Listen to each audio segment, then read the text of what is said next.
Angin semilir di kala senja, menerpa jiwa yang gundah gulana. Untuk kalian penikmat setia, selamat datang di Ruang Cerita. Jumpa lagi dengan Mumun Kiyowo yang akan menemani kalian selama beberapa menit ke depan. Tapi sebelumnya, pastikan kalian sudah subscribe, like, dan nyalakan lonceng notifnya agar tidak ketinggalan video-video selanjutnya. Terus jangan lupa, siapkan cemilan dan posisi ternyaman kalian selama menyimak jalan ceritanya. Kalau sudah, oke, langsung saja kita let's go.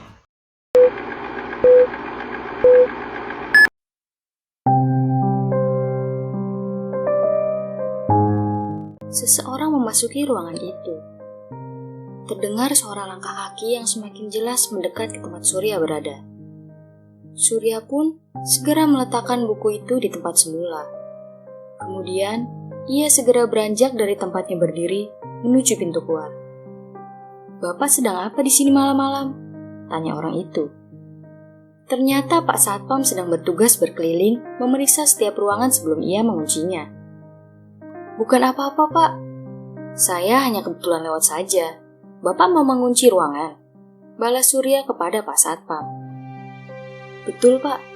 Kebetulan semua pegawai sudah pulang. Tapi kalau Bapak masih mau di sini, saya bisa menunggu kok, Pak," tutur Pak Satpam dengan sopan. "Silahkan dikunci saja, Pak. Kebetulan urusan saya juga sudah selesai," ujar Surya sembari pergi meninggalkan ruangan tersebut. "Siap, Pak. Laksanakan," lanjut Pak Satpam dengan senyuman ramahnya. Surya pun segera mengendarai mobilnya untuk menyusul keberadaan Starla. Ia melaju mobilnya dengan kecepatan di atas rata-rata, agar bisa segera menyusul keberadaan Starla. Seperti biasa, Surya selalu memastikan Starla pulang dengan selamat setiap kali gadis itu bekerja lembur.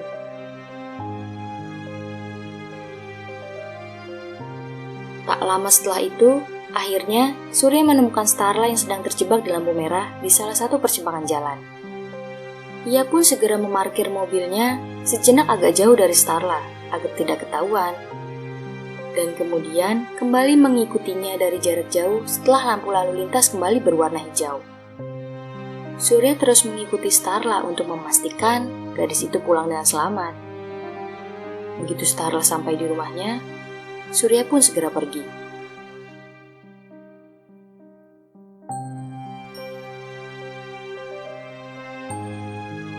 Keesokan harinya, Starla memulai harinya seperti biasa.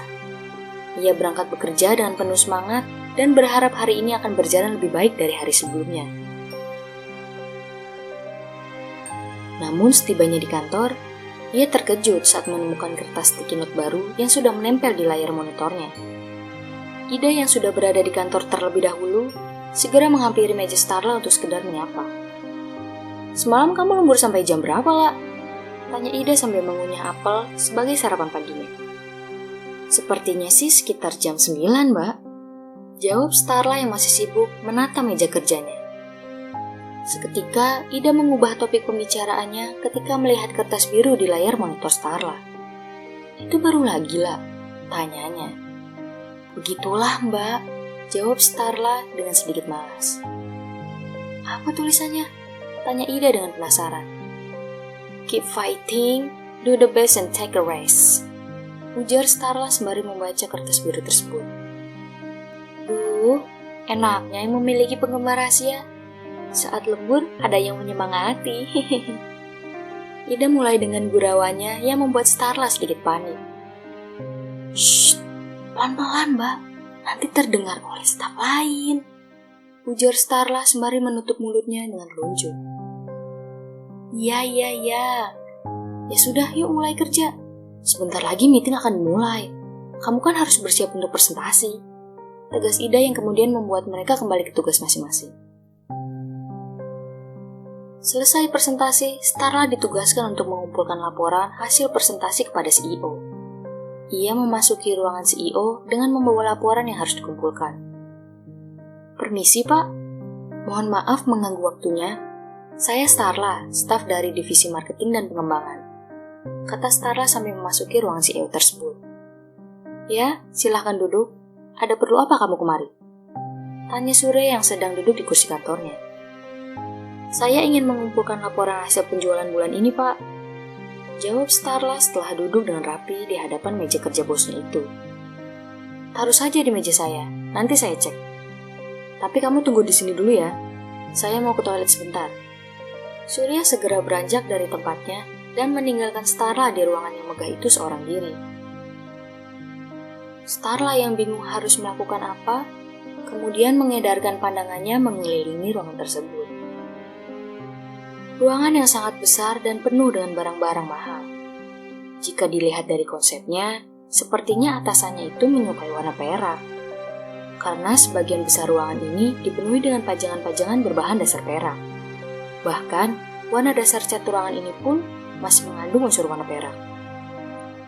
Dan di pojok ruangan, terdapat sebuah vas besar kosong yang sangat mencolok berwarna putih perak berkilau. Ketika sedang asyik melihat sekitar, pandangan Starla terhenti oleh sebuah tumpukan kertas warna-warni yang tidak asing di matanya. Ia mencoba mendekati tumpukan kertas tersebut. Kertas sticky note warna-warni dengan jenis tulisan yang sama persis seperti yang selama ini ia temukan pada layar monitor komputernya.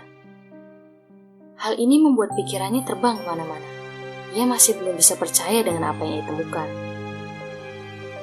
Beberapa menit kemudian, Surya pun keluar dari toilet. Starla yang menyadari kehadirannya segera kembali ke tempat duduknya dengan rapi. Bagaimana? Ada yang mau disampaikan lagi? Tanya Surya yang sudah kembali duduk di kursinya. Saya rasa cukup, Pak. Mungkin ada tambahan dari Bapak? Jawab Starla dengan tegas. Sepertinya tidak ada. Kalau begitu, kau bisa kembali bekerja. Surya mempersilahkan Starla keluar dari ruangannya. Starla hanya mengangguk dan segera meninggalkan ruangan tersebut. Di luar ruangan, ia terus saja memikirkan perihal kertas-kertas yang selama ini ia temukan di meja kerjanya. Apa yang sebenarnya terjadi? Lalu, siapa sebenarnya yang melakukan semua ini? Batinnya. Sesampainya di ruangan kerjanya, ia dikejutkan dengan sebuah kotak makan yang ditemukannya tepat di atas meja kerjanya. Kotak makan berwarna merah dengan pita merah muda itu mencuri perhatiannya. Dengan segera, Starla menanyakannya pada Ida yang letak mejanya tepat di sebelah kiri meja kerjanya. Mbak Ida, kau tahu nggak ini kotak makan milik siapa? Tanya Starla sembari menarik kursinya. Bukannya milikmu lah. Jawab Ida santai sembari menoleh ke meja Starla. Kalau kotak ini milikku, aku tidak akan bertanya padamu, Mbak. Ujar Starla sedikit kesal.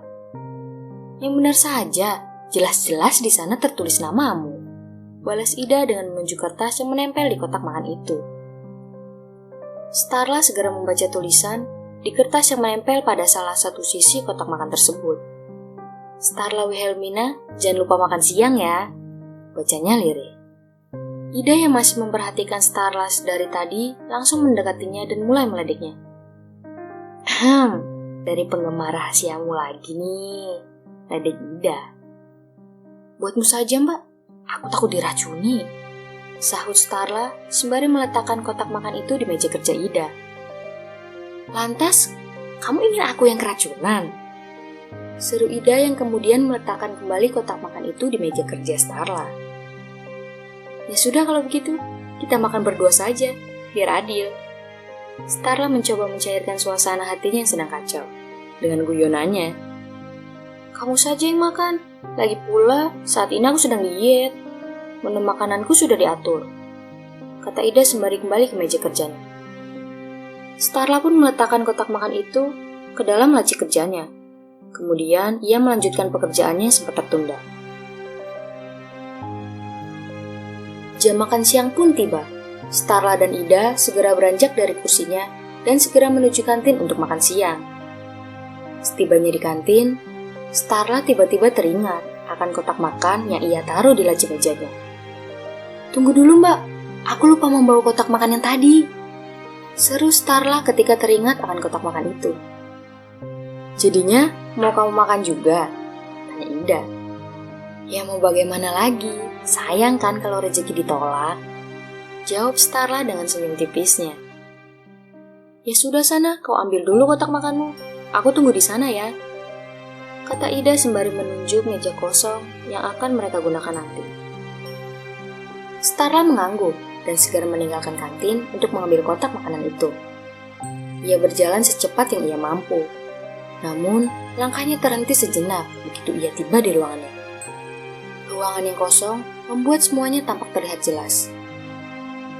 Tubuhnya terdiam, dan matanya tak sempat berkedip saat mendapati seorang pria bertubuh tegap dengan setelan jas rapi sedang berada di depan meja kerjanya. Mulutnya tiba-tiba terasa keluh, dan kakinya tak bisa digerakkan sama sekali. Namun, ia tetap harus mengumpulkan keberanian untuk menghampiri pria tersebut.